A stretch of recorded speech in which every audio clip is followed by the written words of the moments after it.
السلام علیکم ورحمۃ اللہ وبرکاتہ۔ جی میں نے یہ آڈیو سنا اوپر کا، جس میں ہمارے مطرحمان عزیز صاحب سے مخاطب ہو کر کچھ باتیں کہی جا رہی ہے، تو میں نے سوچا کہ اس کا تھوڑا سا جواب دیتا چلوں۔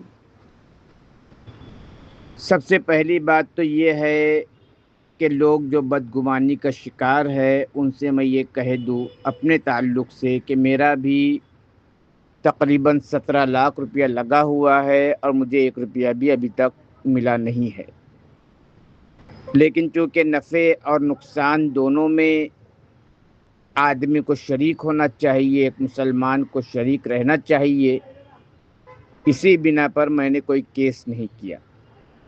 لیکن جو مطرحمان عزیز صاحب سے مخاطب ہے اور وہ کہہ رہا ہے کہ مطرحمان عزیز صاحب نے بتلایا کہ آپا نے کن کن لوگوں کا پیسہ دی، تو میں بتلاتا چلوں کہ یہ لسٹ پیش کرنے کی ضرورت کیوں پڑی، کیا وجہ ہے۔ تو یہ لسٹ پیش کرنے کی ضرورت اس لیے پڑی کہ جب نوہیرہ شیخ پر الزام عائد کیا گیا کہ انہوں نے کسی پر کا بھی پیسہ نہیں دیا،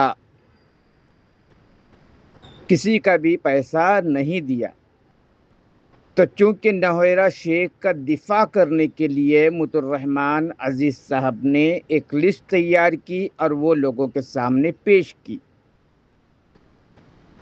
اور یہ جو ہے ایک سنت طریقہ ہے، اسلامی طریقہ ہے کہ اور یہ تمام چیزیں حدیث میں بھی موجود ہے۔ آپ کو ایک حدیث سناتا چلوں، ترمذی کی حدیث ہے،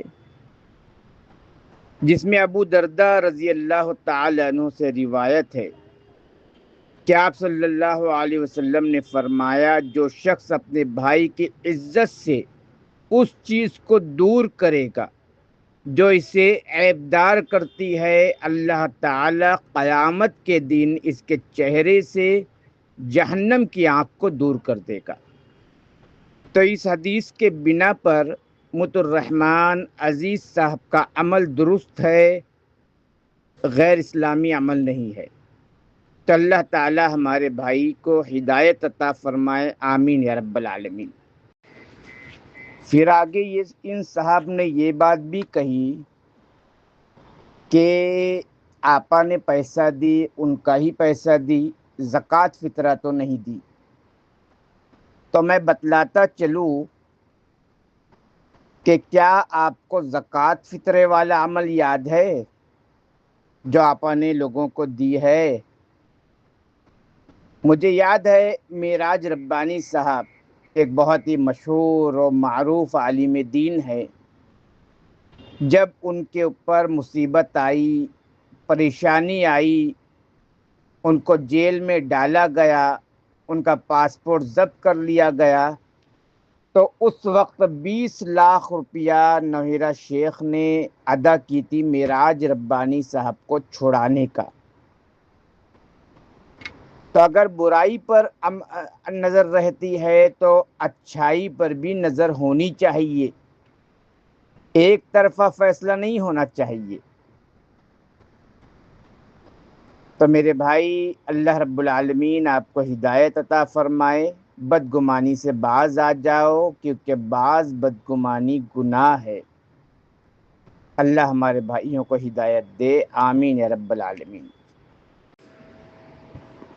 اور میرے بھائی، آپ نے غلطی اور کی، مخالفت کرتے کرتے شرعی احکام کی بھی آپ نے مخالفت کر دی کہ قرآن اٹھا کر قسم کھاؤ یا قرآن اٹھا کر کہو۔ تو یہ قرآن اٹھانے کی دلیل آپ کو کہاں سے مل گئی کہ قرآن کو اٹھا کر کوئی بھی بات کہی جائے؟ وَلَا تَقْفُ مَا لَيْسَ لَكَ بِهِ علم، وہ باتیں مت کہو جس کا تمہیں علم نہیں، اور آپ وہ باتیں کہہ رہے ہو جس کا آپ کو علم نہیں، اور پھر کہہ رہے کہ قرآن اٹھا اور وضو کر کے اٹھا۔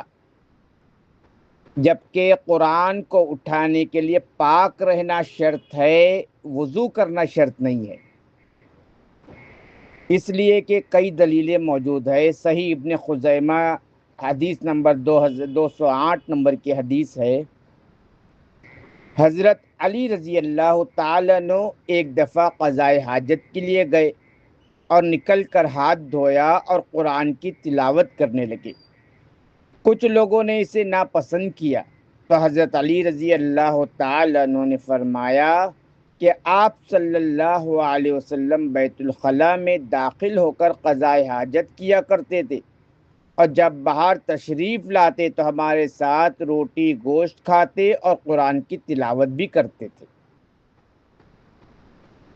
تو یہ حضرت علی رضی اللہ تعالی عنہ کا بیان ہے میرے بھائی۔